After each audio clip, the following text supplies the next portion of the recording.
सबसे पहले सबसे अहम खबर, वज़ीर-ए-आज़म शहबाज शरीफ दौरा सऊदी अरब के लिए रवाना हो गए हैं। फील्ड मार्शल सैयद आसिम मुनीर भी उनके हमरा हैं। वज़ीर दिफ़ा ख्वाजा आसिफ अता तारड़, मुआविन ख़ुसूसी तारिक फ़ातमी भी वज़ीर-ए-आज़म के हमरा हैं। दौरा सऊदी अरब में वज़ीर-ए-आज़म सऊदी वली अहद मोहम्मद बिन सलमान से मुलाकात करेंगे। तर्जुमान दफ्तर ख़ारजा का कहना है कि इलाक़ाई आम सिफ़ारती ताउन और मुश्तरका हिकमत अमली के फ़रोग़ के लिए ये दौरा अहम है। पाकिस्तान को उम्मीद है कि आबनाए हुर्मुज़ पर इत्तफ़ाक़ राय से इस्लामाबाद मुफ़ाहमती फ्रेमवर्क पर अमल आगे बढ़ेगा और ईरान अमरीका मुज़ाकरात की राह एक बार फिर हमवार हो जाएगी। पाकिस्तान, कतर, ओमान और दीगर बरादर ममालिक खित्ते में आम के लिए मजबूत सिफारती कोशिशें जारी रखे हुए हैं। आबनाए हुर्मुज़ के बहरान में बरादर ममालिक ने मुश्तरका सहूलतकारी का मौसर किरदार अदा किया। तर्जुमान दफ्तर ख़ारजा का कहना था कि बाबुल मंदब में तिजारती जहाज़ों पर हमलों की मज़म्मत करते हैं। तिजारती बहरी जहाज़ों पर हमले बैनुल-अक़वामी कानून और बहरी सलामती की खिलाफ वर्जी हैं। बाबुल मंदब में जहाज़ों को अस्करी हिफाजती हिसार फराहम करने से मुतालिक कोई मालूमात नहीं। पाकिस्तान और ईरान के दरमियान सरहदी तिजारत और तिजारती सरगर्मियाँ मामूल के मुताबिक जारी हैं। सरहद खुली रखने का फैसला बैनुल-अक़वामी पाबंदी की खिलाफ वर्जी नहीं है।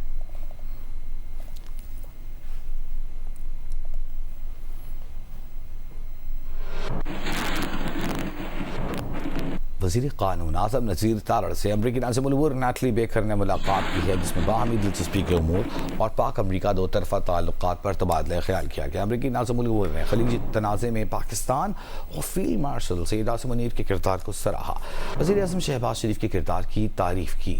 आज़म नज़ीर तारड़ ने कहा, पाकिस्तान इलाक़ाई अमन और सलामती के लिए मुस्बत किरदार जारी रखेगा। पाकिस्तान खित्ते में अमन, इस्तेहकाम और सिफारतकारी के फ़रोग़ के लिए पुरआज़्म है।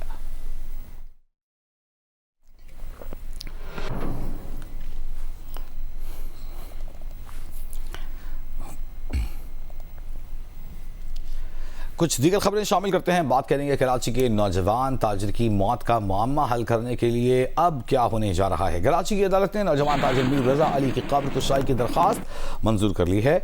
सेक्रेटरी सेहत और पुलिस सर्जन को फौरी तौर पर मेडिकल बोर्ड तश्कील देने का हुक्म दे दिया है। अदालत ने हिदायत की कि मीर रज़ा की कब्र कुशाई जल्द अज जल्द की जाए और दोबारा पोस्टमार्टम के लिए कानूनी कार्रवाई मुकम्मल की जाए। अदालत ने तहरीरी फैसले में कहा कि तमाम कार्रवाई मुतालिका तफ्तीशी ऑफिसर की मौजूदगी में मुकम्मल की जाए। समाअत के दौरान दरख्वास्त गुजार के वकील जिब्रान नासिर ने मौक़िफ़ इख्तियार किया था कि इब्तिदाई पोस्टमार्टम रिपोर्ट में संगीन खामियाँ मौजूद हैं। न कोई एक्सरे किया गया, न ही मौत की असल वजह का साइंसी बुनियादों पर तयन किया गया, जबकि पुलिस सर्जन भी रिपोर्ट में मौजूद नक़ाइस की निशानदेही कर चुके।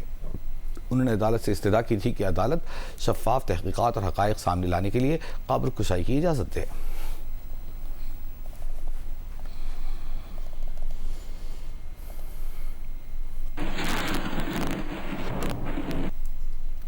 मीर रज़ा के वालिद मीर हुसैन का कहना है कि हम कत्ल की बात कर रहे हैं मगर तफ्तीश कुछ और हो रही है। पुलिस ने अब तक हमारा बयान रिकॉर्ड नहीं किया। पुलिस हमसे कुछ और बात करती है, बाहर कुछ और। वो सिटी कोर्ट में जुडिशल मजिस्ट्रेट शर्की की अदालत में कब्र कुशाई की दरख्वास्त की समाअत के बाद जियो न्यूज़ से गुफ्तगू कर रहे थे। बिल्कुल एक मुश्किल फैसला आपकी जानिब से। जी बहुत मुश्किल फैसला है। हम तो परेशान ये हो रहे हैं कि पहले ही हमारा बच्चे को हमने अपनी उस तकलीफ में देखा कि आप जाके नर्सरी वाले से पूछे कि जिस तरह उसको तशद्दुद करके फेंका हुआ, हम उसको फिर अभी निकाल लें 10 दिन के बाद, तो हमें तो बहुत ज़्यादा तकलीफ हो रही है। ये तो मीर रज़ा के वालिद के तहफ़्फ़ुज़ात हैं जो आपने मुलाहिज़ा किए। दूसरी जानिब IG से जावेद आलम ओढ़ो का दावा है कि पुलिस ने नौजवान ताजिर मीर रज़ा केस को मुकम्मल तौर पर ट्रेस कर लिया है। बहुत जल्द प्रेस कॉन्फ्रेंस करके केस से मुतालिक सब हक़ाइक़ सामने रखेंगे।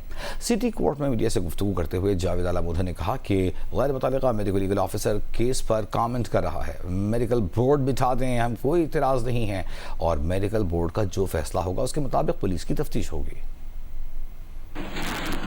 पुलिस ने बहुत मेहनत की है और पूरा केस ट्रेस कर दिया है। जी sir. Press conference Karachi police अनकरीब करेगी, आपको सब फैक्ट्स बताएगी इस वक्त। और इसमें अभी तक जो मैंने देखा है पुलिस की तरफ से कोई लापरवाही नहीं है। उन्होंने बड़ी एफर्ट की है, मेहनत की है और इंशाल्लाह आपको पूरी जो केस की आउटकम है वो कुछ दिनों में सामने आएगी। पीटीआई रहनुमा सलमान अकरम राजा इस वक्त मीडिया से गुफ्तगू कर रहे हैं। सुना जाए और पाकिस्तान तहरीक इंसाफ को न सिर्फ सियासी स्पेस दी जाए बल्कि जो इसका जायज़ हक है कि अवाम की नुमाइंदगी करे, एक शफाफ इलेक्शन के जरिए वो हक इसको लौटाया जाए। अच्छा सर, बताइएगा कि 27 सितंबर की जो कॉल है ये बता दें क्या ये लॉन्ग मार्च होगा, एक दिन की कॉल होगी, एक दिन का एहतजाज होगा, क्या होगा ये? नहीं देखिए, ये पूरी कौम को अब ये कॉल है कि बहुत हो गया। जो जबर आपने कल देखा, जो घर टूटे हैं इस मुल्क में, जो चादर चार दीवारी मस्मार हुई है, अब इस तमाम अमल को हमने ख़त्म करना है। ये हरगिज़ एक दिन की कॉल नहीं होगी। हमने अब अपने घरों से बाहर निकलना है और ये फैसला करके निकलना है कि स्याह निज़ाम को हमने नीस्तो नाबूद करना है। तो 27 सितंबर एक दिन नहीं होगा, ये एक तहरीक की शुरुआत होगी और हम वापस नहीं जाएंगे जब तक हमें फतह नहीं होगी। सर, अलीमा खान ने ये कहा है, तुमसे किसी ने पूछा है तो साथी ने सवाल किया तो उन्होंने कहा कि इमरान खान को इंतजार कराया जा रहा है, कॉल पे कॉल दी जा रही है, लेकिन कोई अल्टीमेटली कोई एक ऐसा फाइनल प्रोग्राम के साथ ही है या नहीं 27 सितंबर देखिए, फाइनल प्रोग्राम बिल्कुल सामने आ जाएगा अगले चंद दिनों में।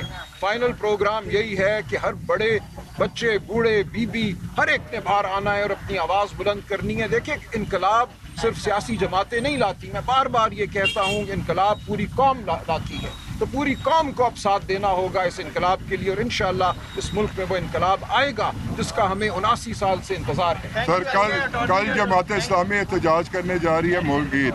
आप एक बड़ी अपोजिशन है, आप दूसरी अपोजिशन को साथ मिलाकर बड़ा एहतजाज देखिए, हम ऑल पार्टीज कॉन्फ्रेंस बहुत जल्द कॉल करेंगे। इस एहतजाज के हवाले से उन्होंने हमसे बराह रास्त मुतालबा नहीं किया, लेकिन मैं समझता हूँ महंगाई के खिलाफ एहतजाज करना हर पाकिस्तानी का हक है। जो इस एहतजाज में शामिल होना चाहे होए, लेकिन बाज़ाब्ता तौर पे हम एक एहतजाजी तहरीक का आगाज़ करेंगे और उसमें मुल्क की तमाम सियासी जमातों को हम दावत देंगे। बहुत शुक्रिया जी, बड़ी मेहरबानी। हाँ, इस वक्त सलमान अकरम राजा गुफ्तगू कर रहे थे इस्लामाबाद में मीडिया से। इस्लामाबाद हाई कोर्ट में बानी पीटीआई और बुशरा बीबी की कैद तन्हाई के खिलाफ दरखास्तों पर समाअत हुई। उवैस से हमारे साथ मौजूद है, उनसे तफसील जानेंगे। उवैस, आज की कार्रवाई में क्या हुआ? जी देखें, बानी पीटीआई और बुशरा बीबी की कैद तन्हाई गैर कानूनी करार देने की दरखास्तों पर दलाइल मुकम्मल होने पर इस्लामाबाद हाई कोर्ट के जस्टिस खादिम हुसैन सुमरो ने कहा है कि हम इस पर मुनासिब हुक्म जारी करेंगे। फरीकैन ने अदालती फैसलों के हवाले देने हैं तो वो तहरीरी तौर पर जमा करा दें। आज इस पर तफसीली समाअत हुई है। सुप्रीडेंट जेल की जानिब से रिपोर्ट भी अदालत में जमा कराई गई। एडवोकेट जनरल इस्लामाबाद अदालत में पेश हुए। उन्होंने बताया कि 30 जून के अदालती हुक्म पर अमल करते हुए रिपोर्ट जमा करा दी गई है और सुप्रीडेंट जेल भी अडियाला यहाँ पर मौजूद है। उनका कहना था कि बानी पीटीआई और बुशरा बीबी को कैद तन्हाई में नहीं रखा गया, बल्कि उन्हें बी क्लास से भी बेहतर सहूलियात फराहम की जा रही हैं। उन्होंने कहा कि जेल में बानी पीटीआई की सिक्योरिटी बुनियादी कंसर्न होता है। सिक्योरिटी की वजह से बानी पीटीआई को दीगर कैदियों से मिलने नहीं दिया जाता। सिक्योरिटी यकीनी बनाने के लिए किए गए इकदामात को ये कैद तन्हाई कहते हैं। ये पार्टी के लीडर हैं। जेल में उनकी सेफ्टी और सिक्योरिटी को मद्देनजर रखना जरूरी होता है।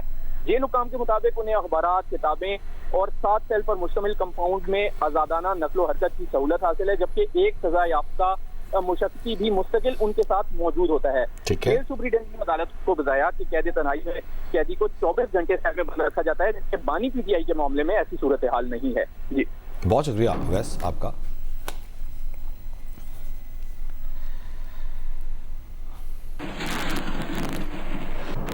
वज़ीर दाखिला मोहसिन नकवी के बयान पर वज़ीर आला सिंध ने रद्द-ए-अमल दिया है। कहा है कि जिन्हें सिस्टम कोलैप्स नज़र आ रहा है वो जाकर कामयाब तरीन मनसूबे थर का मुआयना करें। सूबों की तकसीम पर किसी की लाशें नहीं गिरने देंगे। मुकामी होटल में तकरीब से खिताब के बाद मीडिया से गुफ्तगू में वज़ीर आला सिंध ने कहा कि सूबे बनाने का आईनी एक तरीक़ाकार मौजूद है जिसको 2/3 अक्सरियत है। सिंध असम्बली ने मुतअद्दिद बार नए सूबे बनाने की मुखालफत की है।